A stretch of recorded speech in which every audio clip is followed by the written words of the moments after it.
ಕಾಂಗ್ರೆಸ್ ಪಕ್ಷದ ಒಬ್ಬ ಕೌನ್ಸಿಲರ್ ಮಗನಿಗೆ ಈ ರೀತಿ ರಕ್ಷಣೆ ಇಲ್ಲ ಅಂದ್ರೆ ಬೇರೆಯವರಿಗೆ ಇನ್ಯಾವ ರೀತಿ ಆಗ್ಬೋದು. ಇಂಥ ಸಂದರ್ಭದಲ್ಲಿ ಅವ್ರು ಯಾವುದೇ ಆದ ಕಠಿಣ ಒಂದು ಕ್ರಮ ಜರುಗಿಸಿಲ್ಲ, ಅಪರಾಧಿಯನ್ನ ಬಂಧಿಸಿ ಇರಬಹುದು, ಆದ್ರೆ ಒಂದು ಗಲ್ಲು ಶಿಕ್ಷೆಯನ್ನ ವಿಧಿಸಬೇಕು ಅಂತ ನಾವೆಲ್ಲರೂ ಇವತ್ತು ಆಗ್ರಹ ಪಡಿಸೋಣ. ಕಾಂಗ್ರೆಸ್ ಕಾರ್ಪೊರೇಟರ್ ಆಗಿರೋ ಎಕ್ಸ್ಕಾರ್ಪೊರೇಟರ್ ಆಗಿರುವಂತ ಹೆಣ್ಮಕ್ಳಿಗೆ ಒಂಥರ ಏನೇ ಸೇಫ್ಟಿ ಇಲ್ಲಿರುವಂತ ಈ ಸರ್ಕಾರ ನಮಗ್ ಬೇಕಾ?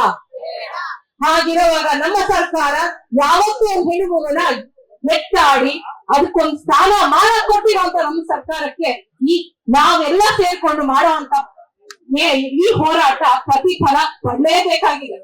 ಇವತ್ತು ಹೆಣ್ಮಗು ಕಣ್ಣೀರ್ ಬಿಟ್ಟ ತಪ್ಪು.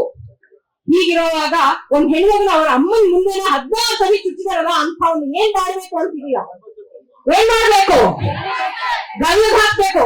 ಇಲ್ಲ, ಗಲ್ಲ ಹಾಕೊಂಡು ಅದಕ್ಕೆ ಮೇಲೆ ಕೊಟ್ಟಿದ್ದೇನೆ, ಅದು ಬೇಡ. ಚುಚ್ಚಿ ಮಾಡಿ ಅಂತ ನೆಸೆಸಿಟಿ ಇಲ್ಲ. ಗಂಡತನ ಹೋಗಲೇಬೇಕು. ಇಂಥವ್ರಿಗೆ ಗಂಡತನ ಹೋಗಲೇಬೇಕು. ಇಂಥದಕ್ಕೆ ಗಂಡತನ ಇದೇ ಕೈ ಮಾಡೋದು ಬೇಡ ಬೇಡ. ಇಂಥ ಜಾತಿ ಇಂಥ ಕಂಟ್ರಿಗೆಲ್ಲ ಬೇಡೇ ಬೇಡ. ಇಂಥ ಇನ್ನೊಂದ್ಸರಿ ಯಾವುದೇ ಕಾರಣಕ್ಕೂ ಮಾಡಲೇಬೇಕಾಗೋದಿಲ್ಲ. ನಾವು ಮಾಡ್ಬೇಕಾದ್ರೆ ಗಂಡತನ ಇದೇ ತರ ಹೆಂಗ್ ಮಾಡ್ಬೋದ ಆ ಮಾಡುವಂಥದ್ದು ಬೇಡ, ಬೇಕಾಗಿಲ್ಲ. ನಮ್ಮ ಹೆಣ್ಮಗಳು ನಾವು ಸುರಕ್ಷಿತವಾಗಿರ್ಬೇಕು ಅಂತ ಹೇಳಿದ್ರೆ ಎಲ್ಲ ಹೆಣ್ಮಕ್ಳು ಸೆಲ್ಫ್ ಡಿಫೆನ್ಸ್ ಅನ್ನು ಕಲಿಯಲೇಬೇಕು. ನೀವು ಅಮ್ಮಂದಿರಾಗಿ ಕಲಿಸುವಂತದ್ದಿದೆ. ಮೆಡಿಕಲ್ ತುರಿಯೋ ಏನೋ ಒಂದು ಅವ್ನು ಯೋಚನೆ ಮಾಡಕ್ಕೂ ಬಿಟ್ಟಿದೀವಲ್ರಿ. ಅವನು ಅಷ್ಟು ಸರಿ ಚುಟ್ಟಿದ್ದಾನೆ, ಅವ್ರ ಅಮ್ಮನ ಮೇಲೆ ಚುಟ್ಟಿದ್ದಾನೆ. ಯೋಚನೆ ಮಾಡಿ ನೀವು ಹೇಗಿರ್ಬೇಕು ಅವ್ರ ಅಮ್ಮನ್ಗೆ ಅಂತ. ಅದ್ರ ಬೇರೆ ಏನೋ ಕತೆ ಕಟ್ಟಾರಲ್ಲ, ಪ್ರೀತಿ ಪ್ರೇಮ ಏನೋ ಇತ್ತು ಅಂತ ಒಂದು ಗಂಡು ಹೆಣ್ಣು ಸೇರಿದ್ರೆ ಸಾಕ? ಅದೊಂದು ಕತೆ ಕಟ್ಟೋದ? ಇದು ನಮ್ ಸಿಎಂ ಮಾತಾಡುವಂತದ? 15 ವರ್ಷದ ಒಳಗೆ ಮಕ್ಕಳಿಗೆ ಲೈಂಗಿಕ ದೌರ್ಜನ್ಯ ಆಗ್ತಾ ಇದೆ ಅಂತೆ. ಎಂತ ಪರಿಸ್ಥಿತಿ ಬಂದಿದೆ? ಈ ಕಾಂಗ್ರೆಸ್ ಸರ್ಕಾರ ಬಂದಾಗಿಂದ ಹೆಣ್ಣು ಮಕ್ಕಳಿಗೆ ಯಾವುದೇ ರೀತಿಯ ರಕ್ಷಣೆ ಇಲ್ಲ. ಇದು ದುರಾದೃಷ್ಟಕರ. ನಾವು 77 ವರ್ಷ ಸ್ವಾತಂತ್ರ್ಯ ಬಂದ್ರು ಇವತ್ತು ನಾವು ರಕ್ಷಣೆ ಕೊಡ್ಬೇಕು ಅಂತ ಕೇಳ್ತಾ ಇರುವ ಇದು ನಿಜವಾಗಿ ಒಂದು ದುರಾದೃಷ್ಟಕರ. ಕಾಂಗ್ರೆಸ್ ಸರ್ಕಾರಕ್ಕೆ ಹೆಣ್ಣು ಮಕ್ಕಳ ಶಾಪ ತೆಗೆದಿದೆ.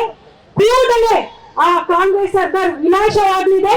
ಮತ್ತು ಲಕ್ಷ್ಮೀ ಹೆಬ್ಬಾಳ್ಕರ್ ಅವರು ಪ್ರತಿನಿತ್ಯ ಮಹಿಳೆ ಮೇಲೆ ಅತ್ಯಾಚಾರ, ದೌರ್ಜನ್ಯ, ಹೆಣ್ಣು ಮಕ್ಕಳ ಮೇಲೆ ಹಲ್ಲೆ ಆಗ್ತಾ ಇದ್ರೆ ತನ್ನ ಮಗನ ಎಲೆಕ್ಷನ್ ಗೋಸ್ಕರ ಮಾಡ್ತಾ ಇದ್ದಾರೆ.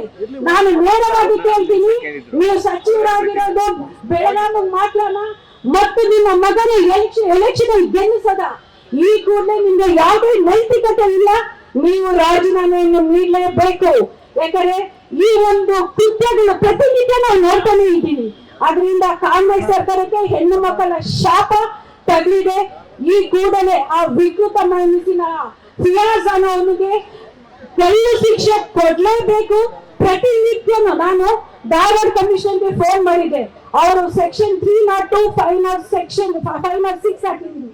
ಅಂದ್ರೆ 302 ಮರ್ಡರ್ ಕೇಸು ಮತ್ತೆ 506 ನಮ್ಗೆಲ್ಲ ಗೊತ್ತಿದೆ ಹಲ್ಲೆ ಅಂತ ಕೇಸು.